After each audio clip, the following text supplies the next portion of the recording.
Labaran Hausa daga Jamhuriyar Nijar.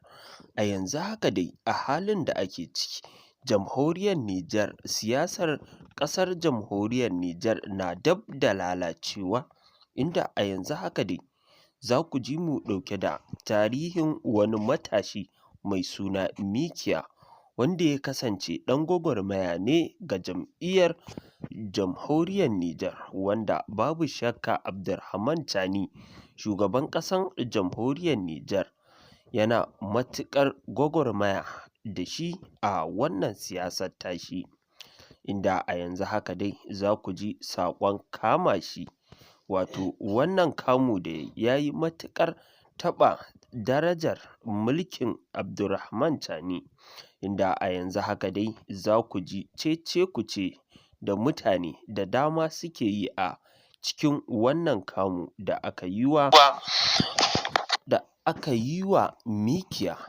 Babu shakka Mikiya ya kasance ɗan gwagwarmaya ne a siyasar Abdurrahman Tani. To masu sauraro ga wannan rahotanni ku saurara, wanda za ku ji dukkan wani matashi da ke cikin Jamhuriyar Nijar ya fito ya bayyana ra'ayinsa game da wannan kamu da aka yi wa Mikiya. To masu kallo sai ku saurara. Annabi ku zuba ruwa ga ƙasa su sha, sai da ambasadar ta Cote d'Ivoire ku zuba ruwa ga ƙasa su sha.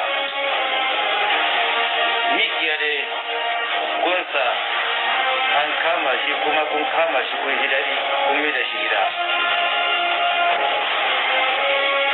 Jiya ne ambasadar wagga sakiri Mikiya sai ma Mikiya suna so su tamtamna da shi ko ta magana, ashe maganan nan su suke su da shi akwai manyan wayanda suke Nijar wayanda suka sa aka kama Mikiya aka mi da shi da gida.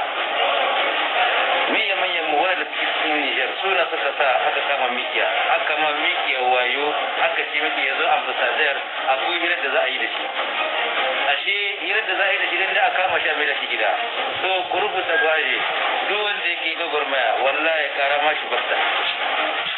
Duk wanda yake gwagwarmaya a kan Nijar wallahi ya sai ya karama ya sai ta zagi kawai. Na rantsi da girman Allah. Paske duk wanda yake gwagwarmaya a kan kasar shi ana zuwa ana kama su. Kiran karama mutum shi bari. Mikiya tun da aka yi kudeta, na rantsi da girman Allah shugaban kasa Abdurrahman Tani babu abin da yake so ya saba shi. Indi Mikiya yana nan. Amma yo shi na aka mawangaye. Wanda yake gwagwarmaya a kan kasar shi, a kan shugabannin shi. Amma wai shi na za a sayo a mai wayo a kama shi. To, duk wanda yake gwagwarmaya, wanda ya san yana gwagwarmaya a kan Nijar, na rantsi da girman Allah karama ya barta. Karama ya sai ta zage shi kawai. Wallahi tallahi. Duk wanda yake gwagwarmaya a kan Nijar ko, wallahi kare barta. Na rantsi da girman Allah. Baban zama 'yan Cote d'Ivoire ba su gwagwarmaya a kan Nijar. Karama kasi wallahi. Wanda abun da aka ba Mikiya wallahi tallahi bai kamata ba a ce babban gwagwarmaya. Shi ne ma aka ce ma babba ma a cikin gwagwarmaya, amma aka yi mishi wanga abu. Yana neman kuɗi, yana neman abin da zai ya ci da uwaye ne aka zo aka mai wayo aka doki. So fa sai kun kuka kai shi ba kun kai shi gida ba, ko yanke shi kawai ku ci shi muna. Shi kenan a bar magana a san dai babu shi. Assalamu alaikum. An kama Mikiya. Wa ya kama shi? Waye dalilin kama shi? Muna ga bincike ba mu samu ba wane ne sanadin dalilin kama sa. Allah ina roƙonka ka sa ba hannun gwamnatin kasanmu cikin wannan kamu da aka yi wa Mikiya. Shi ne abin da za na faɗa a cikin wannan bidiyo na farko. Assalamu alaikum wa rahmatullahi wa barakatuh. Al'umma barku da